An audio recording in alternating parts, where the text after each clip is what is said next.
The promise of the Chancellor's annual Christmas ball was one of escape.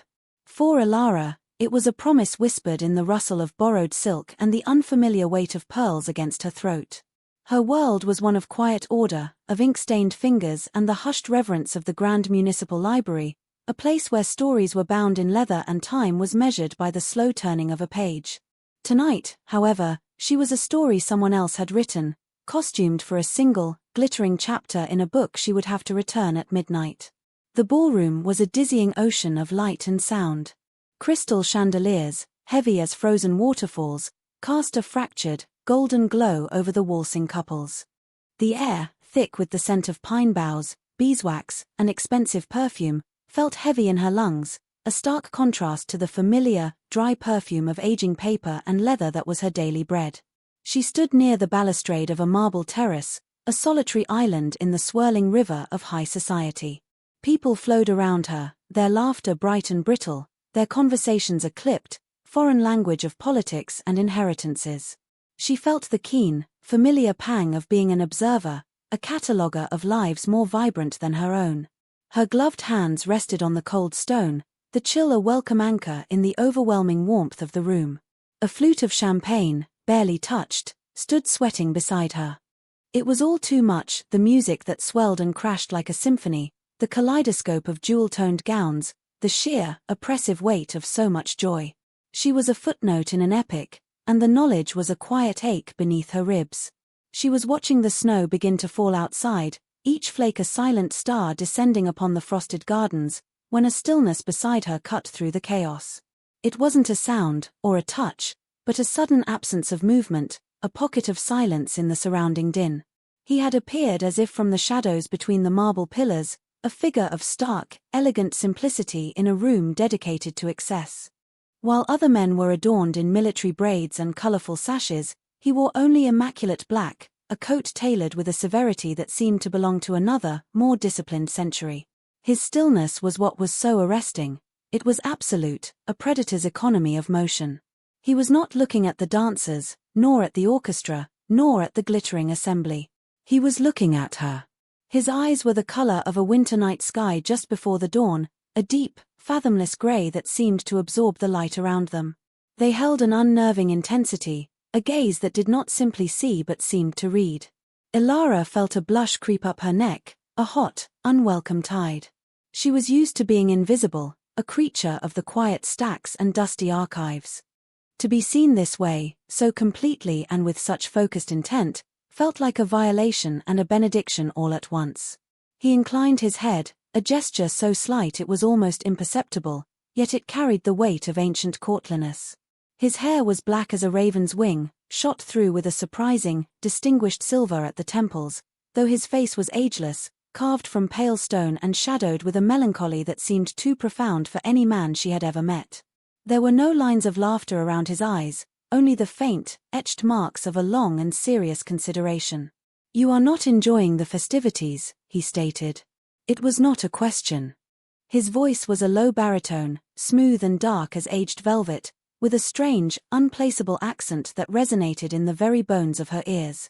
It was a voice accustomed to silence, and to being obeyed when that silence was broken. Elara's own voice felt trapped in her throat. She managed a small, shaky breath. "It is a great deal to take in.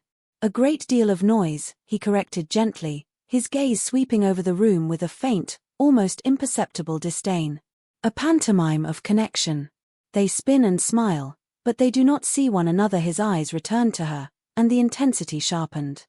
"You, however. You see." He looked down at her hands, still resting on the balustrade. She had, in a moment of nervous habit, slipped one glove off. Her fingers were smudged with a faint trace of graphite from a manuscript she'd been restoring. A librarian's mark. He seemed to notice it, and a flicker of something, curiosity, perhaps even recognition, passed through his expression. "You are looking for something real in a room of illusions." Her heart gave a painful thud against her ribs. It was as if he had peeled back the layers of her borrowed finery and seen the quiet, yearning soul beneath. "And you?" she asked, her voice barely a whisper, surprised at her own boldness. "What are you looking for?" A slow, sad smile touched his lips, a fleeting expression that did not reach his eyes. A reason, he said softly, the word almost lost in a swell of violins. A reason to believe that a night like this is more than just the marking of time. He extended a hand, his own ungloved. It was a long-fingered, elegant hand, pale and cool-looking, adorned with a single, heavy silver ring bearing a crest she couldn't quite make out in the shifting light, a stylized bat or dragon with its wings unfurled. My name is Lysander. And I would be honored if you would grant me a single dance. The world seemed to shrink to the space between them, the noise of the ball fading to a distant hum. In his eyes, she saw a loneliness that mirrored her own, a vast and ancient solitude that called to the quiet emptiness inside her. And in that moment, all her fear, all her feeling of being an imposter, simply evaporated. There was only this man and his quiet, impossible request. She placed her hand in his. His skin was cool, not cold, but smooth as polished marble, and a strange, electric shiver traced its way up her arm. Elara, she breathed, giving him her name as if it were a fragile, precious thing. And she let him lead her toward the music. The orchestra began a new waltz as they stepped onto the floor, the melody a melancholic, soaring thing of strings and sorrow. The other dancers became a blur of color at the periphery of her vision, their forms indistinct, their chatter a meaningless surf against the shore of this one, perfect moment. Lysander's hand rested on the small of her back, a point of steady, grounding pressure. His touch was firm, yet exquisitely gentle, guiding her with an effortless grace that suggested he had been dancing this way for a very, very long time. They moved as one, a silent, fluid conversation of steps and turns. He did not hold her too tightly, yet she felt completely encircled by his presence, cocooned in the strange, profound silence that seemed to emanate from him. Elara had always loved dancing in theory, the way she loved the idea of epic romance in the books she curated. The reality had always been awkward, a clumsy negotiation of steps with partners whose primary interest was the proximity it afforded. But this was different. This was not a negotiation, it was a surrender. She found she didn't need to think about the steps. Her body simply knew, following his lead as if they had practiced this 1,000 times in 1,000 different ballrooms. He moved with a sublime, predatory elegance, his feet barely seeming to touch the polished floor. It was in his stillness that she had first sensed his power, but in his movement, she felt its full, breathtaking scope. He was grace personified, a dark, silent river flowing through a chaotic sea. You are a natural, he murmured, his voice a low vibration against her ear. She could smell the crisp, cold scent of winter night on his clothes, a hint of evergreen and something else, something earthy and ancient, like stone and old cellars. You are a magnificent teacher, she replied, her gaze fixed on the stark white of his cravat. She did not dare to meet his eyes, afraid of what she might find there, afraid of the dizzying vertigo she'd felt on the terrace. I have had, he said, and there was a pause, a small hesitation that felt weighted with unspoken centuries, a great deal of practice. He spun her then, a slow, elegant turn that made the chandeliers blur into streaks of golden light. When she came back to him, she finally found the courage to look up. His expression was unreadable, his handsome features a mask of aristocratic calm, but his eyes were alight with a fierce, burning attention. He was watching every flicker of her lashes, every slight parting of her lips, as if he were memorizing her. Tell me, Elara of the library, he said softly, what story do you love best? The question was so unexpected, so deeply personal in this place of shallow pleasantries, that it caught her off guard. I'm not sure, she stammered. There are so many. But there is always one, he insisted, his voice gentle but firm. The one you return to when the world is too loud. The one whose binding is soft from use. The one that feels like home. She thought of the worn copy of Myths of the North, a book of forgotten gods and tragic heroes, its pages thin as whispers, its illustrations faded to ghosts. There is a tale, she began, her voice gaining confidence as she spoke of her own world, about a sun goddess who falls in love with the spirit of the winter night. She can only see him for a single moment each day, at twilight, when their realms touch. For that one moment, they are whole. The rest of the time, they live with the ache of separation. Lysander was silent for a long moment, his steps never faltering. The music swelled around them, a perfect, poignant counterpoint to her words.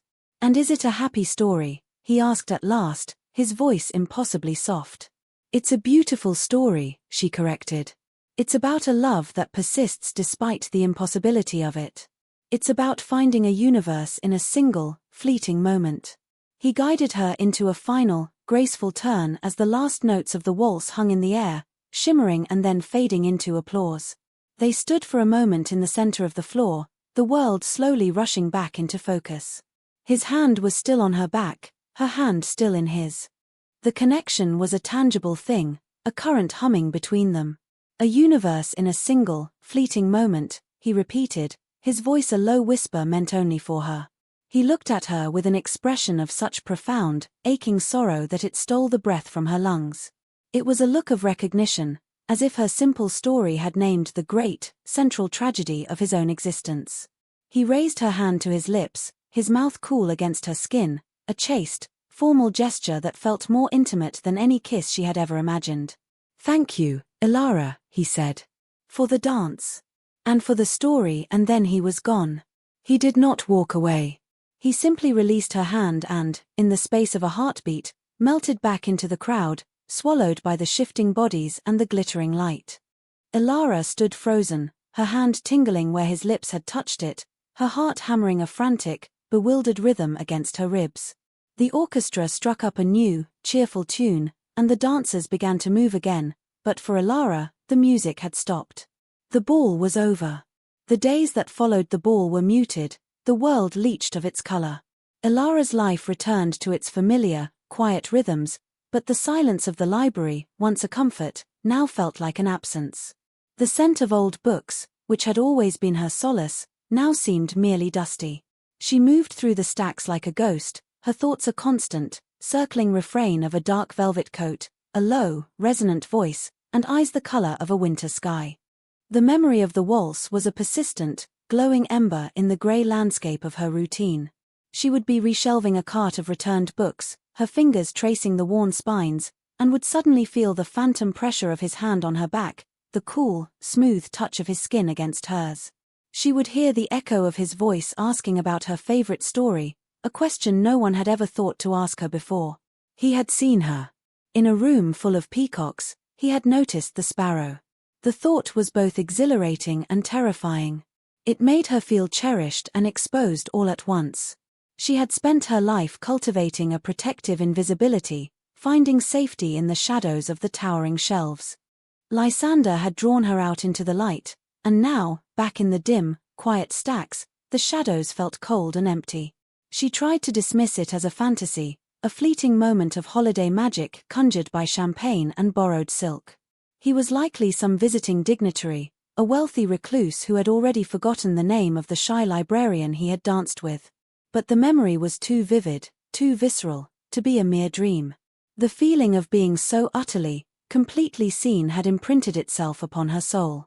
One afternoon, 3 days after the ball, while tidying the cloakroom at the library's entrance, her fingers brushed against the borrowed silk cloak she had worn that night. It was due to be returned, but she hadn't been able to bring herself to part with it, the last tangible link to that impossible evening. As she lifted it, something small and dark fluttered from its folds and landed on the pale, polished floor. It was a single rose petal. But it was unlike any petal she had ever seen. It was not red or pink or white. It was a deep, impossible black, the color of wet ink or a starless midnight. Its texture was like velvet, thick and lustrous, and it held a faint, spicy scent, not of rose, but of night-blooming flowers and damp earth.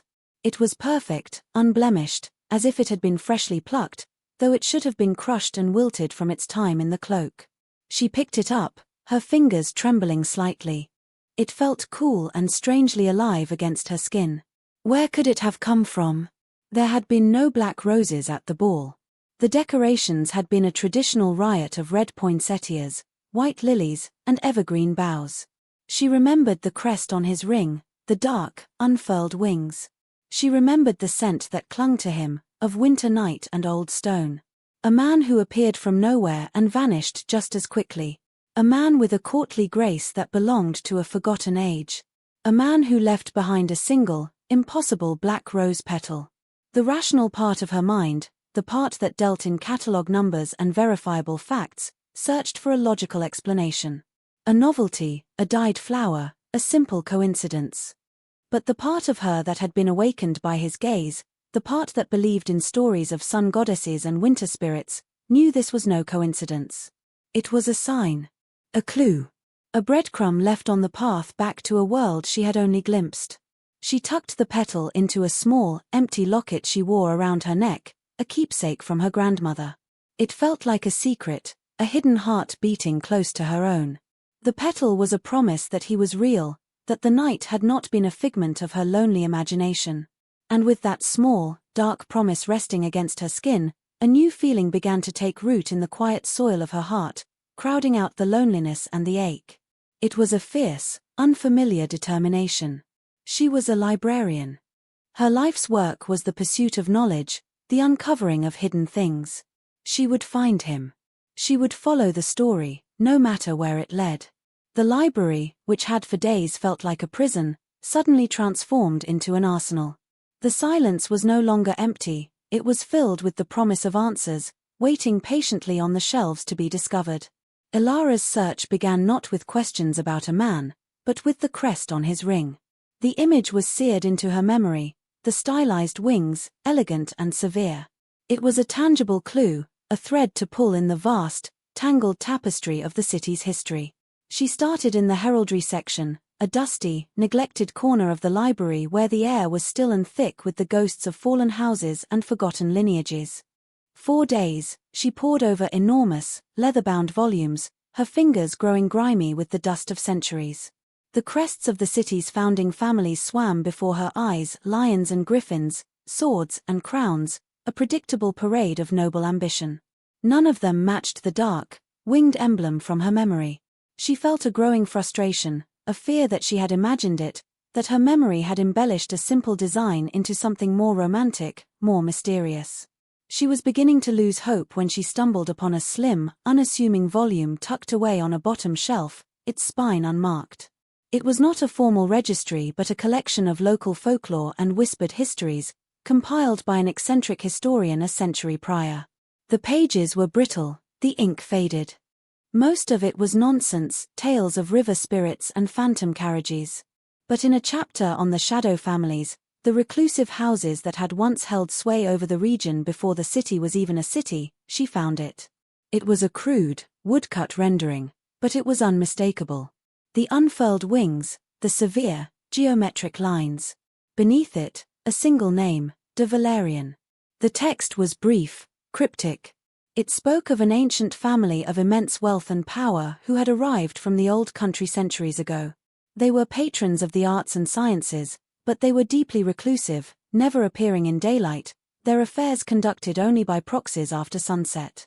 The author noted that their line was believed to have died out, the last of them vanishing over 100 years ago. Their ancestral home, a sprawling estate called Blackwood Manor, was said to lie derelict in the heart of the Whisperwood, a place locals avoided even in the daytime. The manor, the book whispered, was built over a series of deep, natural caves and was rumored to be cursed, a place of eternal winter where the snow never fully melted. A cold shiver traced its way down Ilara's spine. A family that never appeared in daylight. A home in a cursed wood. It was the stuff of the Gothic novels she secretly adored, stories she had always considered pure fantasy. But the crest was real. She had seen it on his ring. Lysander de Valerian. The name felt right on her tongue, ancient and melodic. He had not told her his family name, only his first. A deliberate omission. He was not a visiting dignitary. He was something else entirely. Something older. The search had taken on a new, more dangerous edge. This was no longer a romantic quest to find a handsome stranger, it was an investigation into a ghost. She cross-referenced the name, moving from folklore to the official city archives in the library's locked basement. The de Valerian name appeared only sporadically. There were records of land purchases centuries old, endowments to nocturnal observatories and art museums, all signed with a spidery, elegant script that remained unnervingly consistent across 200 years of documentation. There were no birth records, no marriage certificates, no death notices. It was as if the family existed outside the normal cycle of human life, a permanent, shadowy fixture in the city's foundation. The last official record was a tax receipt for Blackwood Manor, dated 97 years ago. After that, nothing. The family, and the estate, had simply dropped off the public record. Her obsession grew, fueled by the deepening mystery. She spent her evenings after the library closed poring over old maps, tracing the boundaries of the Whisperwood. The forest was an ancient, dark stain on the landscape, a place the modern city had carefully built around, but never breached. She felt a knot of fear tighten in her stomach. Every rational instinct told her to stop, to leave this mystery buried in the dust where it belonged. She was a librarian, a creature of light and order. What business did she have chasing shadows into a haunted wood? But then she would touch the locket at her throat, feel the impossible, velvety coolness of the rose petal within, and remember his eyes. She would remember the profound, aching loneliness she had seen in them, a loneliness that seemed to span centuries. It was a loneliness she understood. Her fear was real, but the pull toward him, toward the answer to the question of who and what he was stronger. She had to know. The story had her in its grip, and she knew, with a certainty that both thrilled and terrified her, that she would have to follow it to the very end. 14 days after the ball, on a morning when the sky was the color of lead and a fresh, heavy snow was beginning to fall, the invitation arrived. It was not delivered by the usual postman, but by a silent, gaunt-faced courier who knocked once on her small apartment door and was gone before she could even thank him. The envelope was made of thick, creamy cardstock that felt heavy and cool in her hands. There was no address, no stamp, only her name, Miss Elara Vance, written in a familiar, elegant script. The ink was a deep, lustrous black. Her heart hammered against her ribs as she broke the wax seal. The seal was the crest. The wings of the de Valerian family. The card inside was just as stark and elegant. The message was brief, its formal, archaic phrasing a perfect echo of his speech. Miss Vance, I find my thoughts have lingered on our conversation regarding stories. My own library has fallen into a state of neglect, and I would be deeply honored if a woman of your expertise would consent to a private viewing. I would value your opinion on its collection. I will await your presence at Blackwood Manor. A carriage will call for you at dusk. It was signed, simply, Lysander de Valerian. Elara read the words over and over, her fingers tracing his name. It was real. He was real. He had sought her out. He remembered her. A dizzying wave of triumph and terror washed over her. He was inviting her to the very place the old books had warned of, the derelict, cursed manor in the heart of the Whisperwood. A private viewing of his library. He had found the one invitation, the one lure, she would be utterly powerless to resist. He knew her. He had seen straight through to the core of her, to the book-loving heart that beat beneath the shy exterior. This was a calculated move, a masterful play by a man who clearly understood the mechanics of desire. Her desire, at least. All day, a war raged within her. Her common sense, a loud and insistent voice, screamed at her to burn the invitation, to lock her door and forget she had ever met him. He was a man surrounded by impossible rumors, a man who lived in a place of legend and fear. To go to him, alone, at dusk, was madness. It was the act of a foolish heroine in one of her Gothic novels, the girl who walks willingly into the monster's castle. But another voice, quieter yet more compelling, whispered back. It was the voice that remembered the feeling of his hand on her back, the intensity of his gaze, the shared moment of understanding when she told him her story. It whispered of a connection so profound and immediate that it defied all logic. What was the greater risk? To go to him and face the unknown, or to stay, and spend the rest of her life in the safe, grey silence, wondering what she had missed? To live with the ghost of a possibility was, she realized, a fate worse than any monster she could imagine. As the sun began to set, casting long, blue shadows across the snow-covered streets, Elara made her choice. She dressed not in borrowed finery, but in her own simple, practical clothes, a dark wool dress, sturdy boots, and her warmest cloak. She would not be a character in a fairy tale tonight. She would be herself. When she heard the sound of hoofbeats and the crunch of carriage wheels on the snow outside her building, her heart leaped into her throat. Peeking through the curtains, she saw it. It was not some phantom carriage, but a real, solid thing. A handsome, old-fashioned brougham, black as polished jet, pulled by two magnificent black horses whose breath plumed like smoke in the freezing air. The driver sat motionless, a figure bundled in dark furs, his face obscured by shadow. There was no doubt. It was for her. She took a deep, steadying breath, her hand going to the locket at her throat. Then she opened the door and walked out into the falling snow, leaving the world of light and order behind her. The journey to Blackwood Manor felt like a passage into another world, a slow descent into the pages of a forgotten fairy tale. The carriage was unnervingly silent, the wheels making only a soft, rhythmic crunch on the deepening snow, the interior insulated from the outside world by thick, velvet curtains. Elara sat alone on the plush leather seat, the rhythmic sway of the carriage the only movement in the deep, encompassing quiet. The city lights quickly fell away, replaced by the dense, oppressive darkness of the countryside, and then, the even deeper darkness of the Whisperwood. Gnarled, ancient trees crowded the narrow road, their snow-laden branches clawing at the carriage roof like skeletal fingers. The air grew colder, a profound, biting chill that seemed to seep through the very walls of the carriage. There was no moonlight, only the twin circles of amber light cast by the carriage lamps, cutting a lonely path through the suffocating blackness. After what felt like an eternity, the carriage slowed and turned through a pair of immense, wrought-iron gates, their bars twisted into the familiar shape of unfurled wings.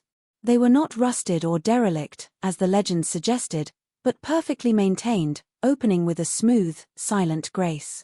The carriage proceeded up a long, winding drive, and then the manor came into view. It was not a ruin. It was a masterpiece of Gothic architecture, a sprawling, magnificent beast of grey stone, its many towers and turrets piercing the snowy sky like shards of obsidian. Light blazed from a dozen tall, arched windows, casting a warm, golden glow onto the pristine snow of the courtyard, a beacon of welcome in the heart of the winter darkness. The legends were wrong. This was not a place of death and decay. It was a place that was waiting. The carriage door was opened by the silent driver, who simply bowed and gestured toward the massive oak doors of the entrance. As Elara stepped out, the cold air biting at her cheeks, the doors swung inward on their own, revealing a cavernous great hall. And there, standing at the foot of a grand, sweeping staircase, was Lysander. He was dressed as he had been at the ball, in severe, elegant black, a stark figure against the rich, dark wood of the hall. A massive fireplace roared to his right, its flames casting flickering shadows that danced across his pale, handsome features.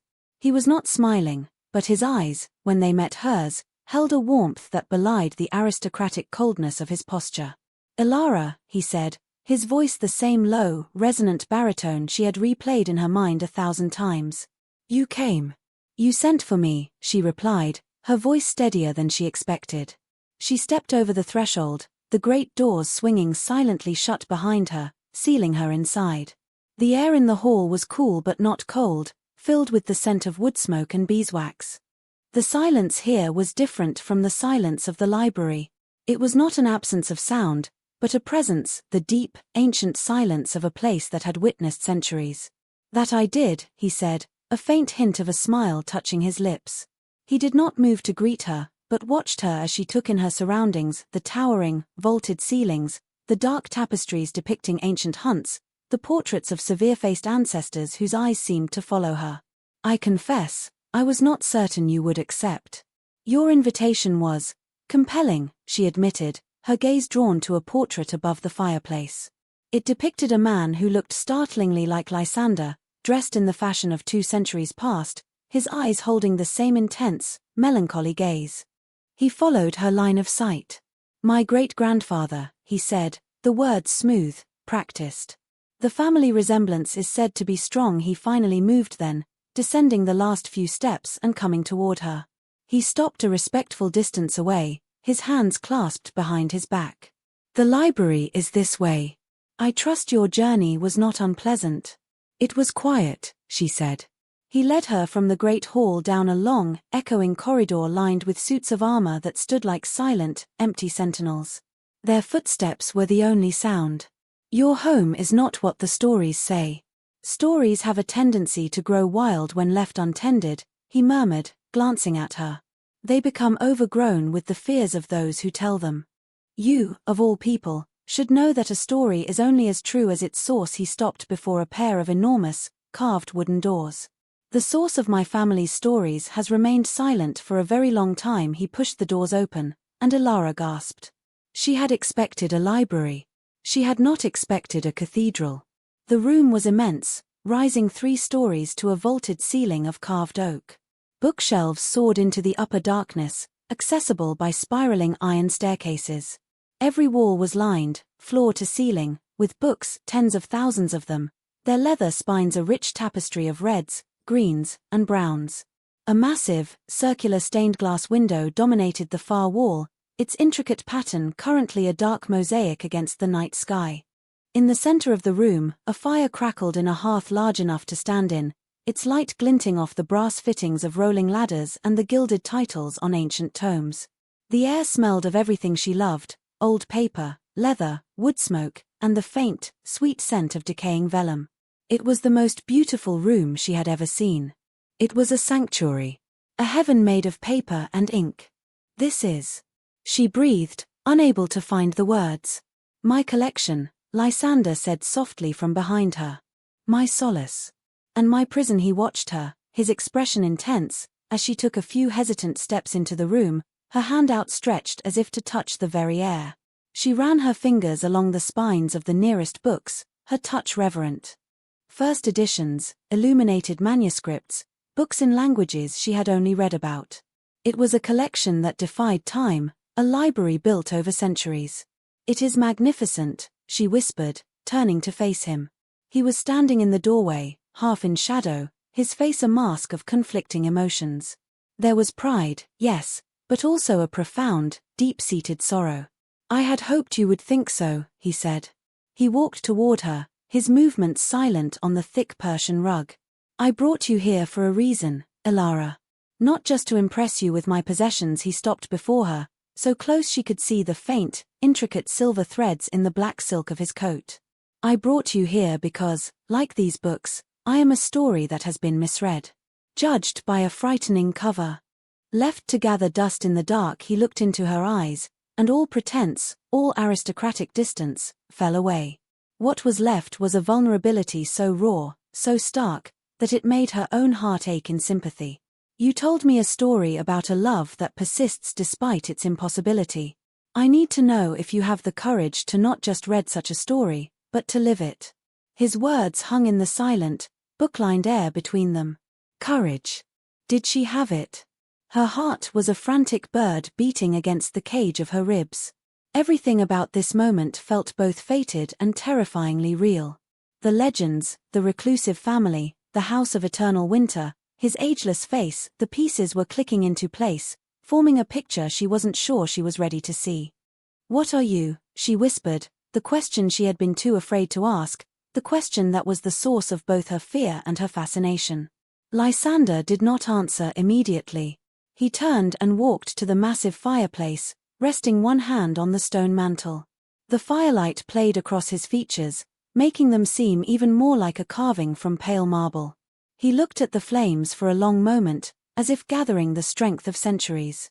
My family did not die out, Elara, he said, his voice low and steady, each word dropping into the silence like a stone into a deep well. We simply stopped. He turned back to face her, his grey eyes seeming to glow with an inner luminescence in the dim light. We stopped aging. We stopped needing the sun. We stopped participating in the frantic, fleeting dance of human life. He took a slow step toward her. She held her ground, though every instinct screamed at her to retreat. You will notice, he continued, his voice soft, almost hypnotic, that the air you exhale plumes in the cold of this room. Mine does not. He held his hand up near his face, and she saw it was true. There was no breath. You may have noticed that my reflection in the polished floors of the ballroom was faint. A ghost of a man. He gestured to the grand, gilt-framed mirror hanging beside the fireplace. Elara's own reflection was there, a small, pale figure in a dark dress, her eyes wide with dawning horror. Beside her, there was nothing. An empty space where a tall, dark-haired man should have been standing. The blood drained from her face. The room, which had a moment ago felt like a sanctuary, now felt like a trap. The beautiful books lining the walls seemed to press in on her, their stories turning sinister. The silence was no longer peaceful, it was predatory. All the whispered tales from the old book rushed back at her, the shadow family, the creatures of the night. A vampire, she breathed, the word a dry, rasping sound in her throat. It sounded absurd, a word from cheap novels and children's nightmares. But as she looked at him, at the profound stillness of his body, the unnatural intensity of his gaze, the deep, ancient sorrow in his ageless face, the word settled into a horrifying, undeniable truth. He gave a single, slow nod. The admission seemed to cost him something. It is the crude word your stories have given us. A monster that feeds on the living. A creature of nightmare. His expression was pained. And in some ways, the stories are true. We are predators. We are eternally apart from the warm, sunlit world you inhabit. But the stories miss the nuance, Elara.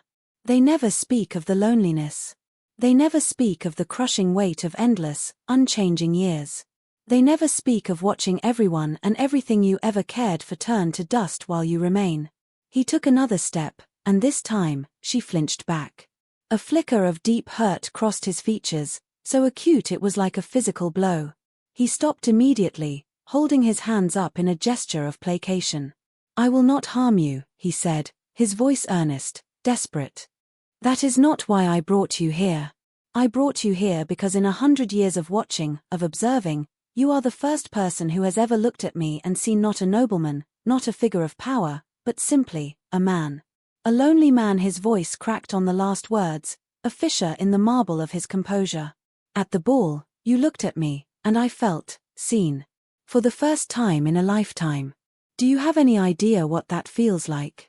The king of the vampires, a creature of immense power and ancient lineage, was standing before her, stripped bare, his voice pleading. It was the most terrifying and heartbreaking thing she had ever witnessed. Elara's mind was a maelstrom of terror. The word vampire echoed in her skull, conjuring images of fangs and blood, of monstrous, soulless things. Her hand flew to her throat, a primal, protective gesture. Every instinct, honed by millennia of human survival, told her to run. To scream. To flee this beautiful, terrible house and the impossible creature standing before her. She backed away, her boots stumbling on the thick rug. Her eyes darted toward the massive library doors, calculating the distance, the chance of escape. The library, her sanctuary, had become a cage, and he, the keeper. Lysander saw the flight in her eyes. The pain in his own deepened, a visible shadow falling over his face. He made no move to stop her. He simply stood there, a statue of sorrow, and let the silence stretch between them. Go, if you must, he said, his voice heavy with a resignation that sounded as if it had been perfected over centuries of disappointment. The doors are not locked. My driver will take you home. I will not keep you here against your will. I am not the monster from your books, Elara. I will not force you. His voice was devoid of anger, of threat. There was only a vast, empty expanse of grief. He was offering her an escape, an act of grace that was so contrary to the monstrous image in her head that it gave her a moment's pause. She stopped, her hand on the back of a leather armchair, her knuckles white. Her heart was a wild drum against her ribs, but through the panic, a sliver of her rational, librarian's mind began to work. He wasn't chasing her. He wasn't threatening her. He was standing perfectly still, his hands open at his sides, making himself vulnerable. He had revealed his deepest, most dangerous secret and had given her all the power. The power to flee, the power to expose him, the power to destroy him with her rejection. Why? A monster would not do this. A predator would not let its prey walk away. Why? She managed to ask, her voice a ragged whisper. Why tell me? Why risk this? Because the risk of remaining silent was greater, he answered, his gaze unwavering. The risk of letting the one person who has ever truly seen me walk away without knowing what she saw, that was a risk I could no longer bear. Another century of this silence would break me. He took a slow, deliberate breath, a conscious act, she realized, not a necessary one, a pantomime of life for her benefit. I told you, I have been watching. Not just you. I have watched your city grow from a muddy river town into a metropolis. I have watched generations live and die. And in all that time, I have learned that the greatest curse of my existence is not the thirst or the darkness. It is the inability to connect. To share the burden of this eternity. He gestured around the magnificent library. I have all the stories in the world, he said, his voice laced with a bitter irony. But I have no one to share them with. No one to argue with over a flawed protagonist. No one to watch the snow fall with his eyes found hers again, and the raw loneliness in them was a physical force. It was the same loneliness she felt in her small apartment at night, the silence broken only by the turning of a page. It was the same loneliness she felt in a crowded ballroom, an invisible observer of other people's lives. His was a loneliness magnified by centuries, a solitude so profound it was almost unimaginable, but the core of it, the ache for connection, for understanding, was something she knew in her own bones. Her fear began to recede, replaced by a strange, terrifying wave of empathy. He was a creature of legend, a thing of darkness, but the pain he expressed was devastatingly human. She thought of her favorite story, of the sun goddess and the winter spirit. An impossible love. A universe in a single moment. He had understood that story not as a fantasy, but as a biography. He was the winter spirit, trapped in his eternal night, yearning for a moment of warmth, a moment of connection with the sunlit world. She was just a librarian. A mortal woman with a fleeting, fragile life. What could she possibly offer a being like him? But then she remembered the look on his face at the ball. He hadn't been looking for a goddess. He had been looking for someone who saw him. Slowly, hesitantly, she took her hand off the chair. She did not run toward the door. She took a single, tentative step back toward him. His expression didn't change, but she saw a flicker of something in the depths of his gray eyes. It was faint, fragile, but it was there. It was hope. The fear was still there, a cold knot in her stomach, but it was no longer all-consuming. It now shared space with a burgeoning, reckless curiosity and that powerful, undeniable pull of empathy. She was standing on the precipice of a world she had only ever read about, and a choice lay before her, to retreat to the safety of the known, or to step into the heart of the story. The silence in the library was no longer a weight, but a canvas. On it, a new and terrifyingly beautiful story was waiting to be written. She looked at Lysander, at the ancient, lonely king in his castle of books, and she saw not a monster, but the saddest man she had ever met. Her fear had not vanished, but it had changed its shape. It was no longer the fear of a predator, but the fear of the unknown, the fear of the profound, life-altering choice that lay before her. She thought of her quiet, predictable life, a story already written, its ending certain. This was a story whose ending was a terrifying, exhilarating blank page. You said you are not the monster from the books, she said, her voice quiet but clear in the vast room. I have done monstrous things to survive, he admitted, his honesty as sharp and clean as a shard of glass. I will not lie to you about the nature of my existence. But my soul, my capacity for feeling, that is not monstrous. It is merely old. And very tired.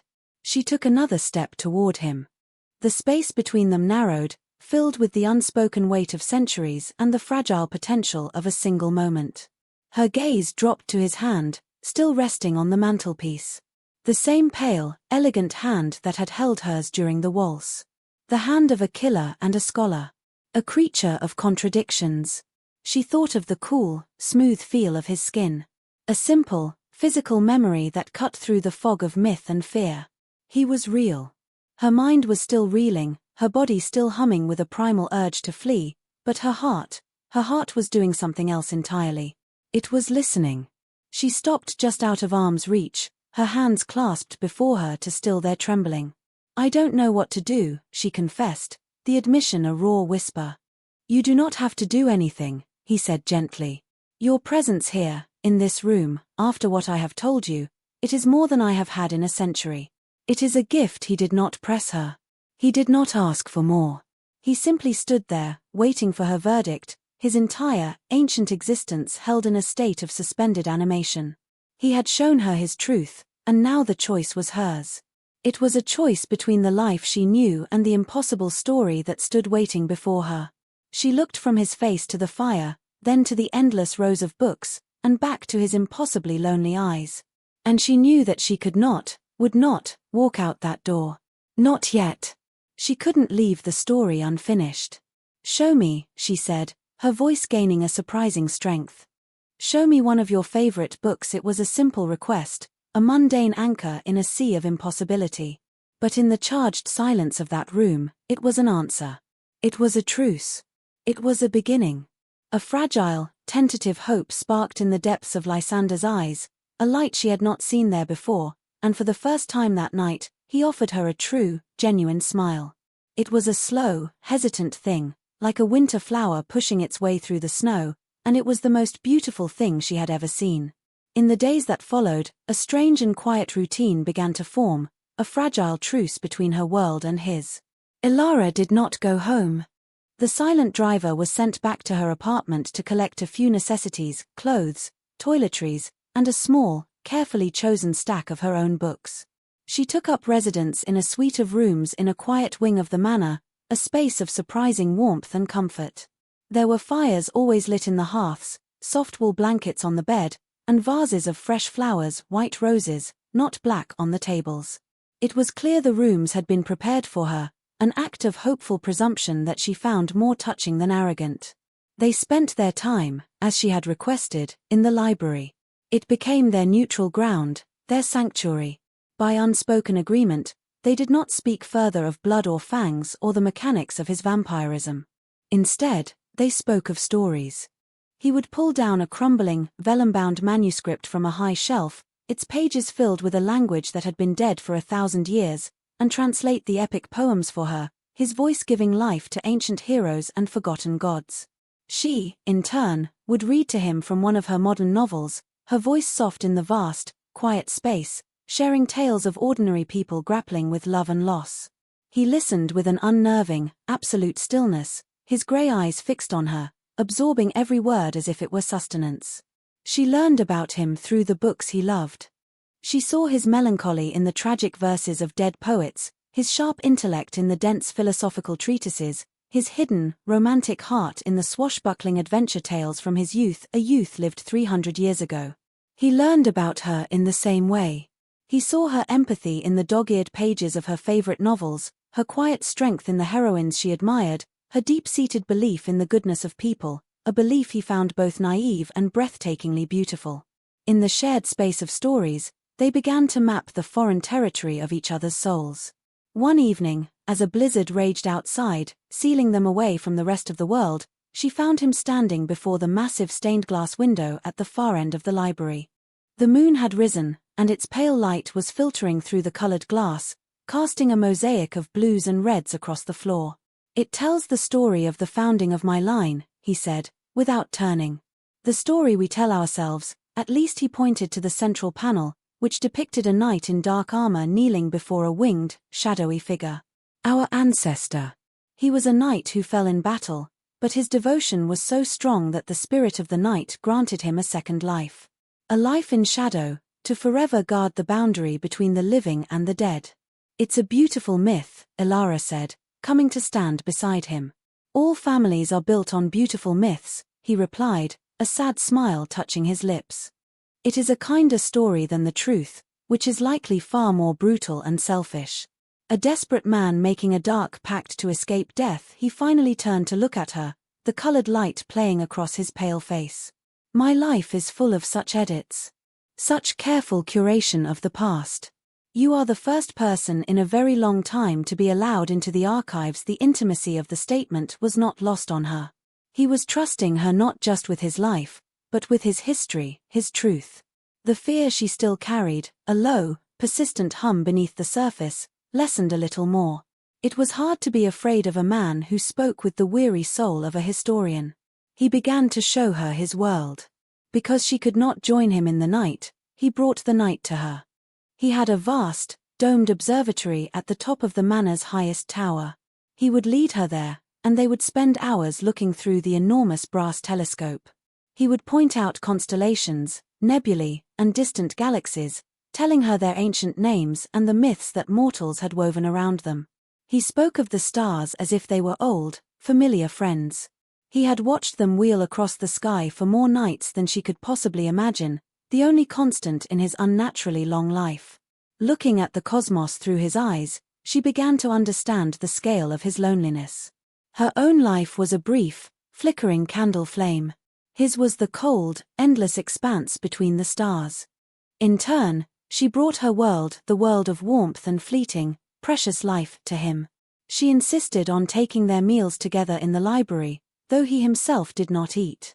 She would sit by the fire with a tray of soup and bread while he sat opposite her with a single, untouched glass of dark red wine, and she would tell him about her day. She described the mundane details of cataloging books, the scent of the library in the morning, the funny habits of her colleagues. To him, these small, ordinary things were exotic, fascinating artifacts from a world he could no longer touch. He was starved, she realized, not for blood, but for the simple, beautiful texture of a normal life. One afternoon, she was exploring a lower level of the library and found a harpsichord shrouded in a dust cover. On a whim, she pulled the cover off and sat down. She had taken lessons as a girl, and her fingers still remembered the simple, cheerful carols of the season. She began to play Silent Night, the notes tinny and sweet in the quiet room. Lysander, who had been in the upper gallery, appeared at the top of the spiral staircase, his face a mask of astonishment. He descended slowly, as if drawn by a spell, and stood watching her, his expression unreadable. When she finished, the last notes fading into the silence, he spoke, his voice thick with an emotion she couldn't name. "I haven't heard that song in this house in more than a century," he said softly. "My younger sister, she used to play it." Every Christmas Eve it was the first time he had spoken of his family as anything other than distant ancestors. In that moment, he was not an ancient vampire, but a man haunted by the ghost of a memory, a brother missing his sister. The weight of his grief was a palpable thing in the room. Without thinking, Ilara reached out and placed her hand on his arm. His skin was cool, as she remembered, but the muscle beneath was tense as stone. He looked down at her hand, then up at her face, his grey eyes filled with a century of unshed tears. He did not pull away. And in that small, shared moment of sorrow, another brick in the wall between their worlds crumbled to dust. Christmas Eve arrived on the wings of the blizzard, which had finally ceased, leaving the world outside draped in a thick, pristine blanket of white. The silence was absolute, profound. That evening, Lysander led Ilara not to the library, but to a smaller, more intimate drawing room she had not seen before. She gasped when she walked in. In the center of the room stood a magnificent evergreen tree, its boughs reaching to the high ceiling, decorated not with gaudy baubles, but with hundreds of tiny, flickering candles that filled the room with a warm, golden light and the rich scent of pine and melting wax. A fire roared in the hearth, and a simple but elegant supper for one was laid out on a small table. "I know it is not the Chancellor's ball," he said, his voice hesitant, almost shy. "But I hoped to replicate some of the light from that night. The night I first saw you." He had been trying to give her a piece of her world, a piece of the holiday he had not celebrated in over 100 years. The gesture was so thoughtful, so tender, that it brought tears to her eyes. "It's beautiful, Lysander," she whispered. "Thank you." They sat by the fire, she eating her meal, he with his customary glass of wine, and a comfortable, easy silence settled between them. The weeks they had spent cloistered in the manor had forged a strange and powerful intimacy. She was no longer afraid of him. She saw the ancient predator, yes, but she also saw the lonely scholar, the grieving brother, the gentle, attentive man who listened to her stories as if they were the most important words ever spoken. She had fallen in love not with a monster or a king, but with the sad, beautiful soul trapped inside him. "I have a gift for you," she said, once she had finished her meal. She retrieved a small, carefully wrapped package from her pocket and handed it to him. He took it with an air of bewilderment, as if the concept of receiving a gift was entirely foreign. He unwrapped it slowly, his long, elegant fingers surprisingly careful. It was a book. A small, leather-bound volume, its cover worn, its pages yellowed with age. He stared at it, his face paling. "How?" he breathed, his voice a choked whisper.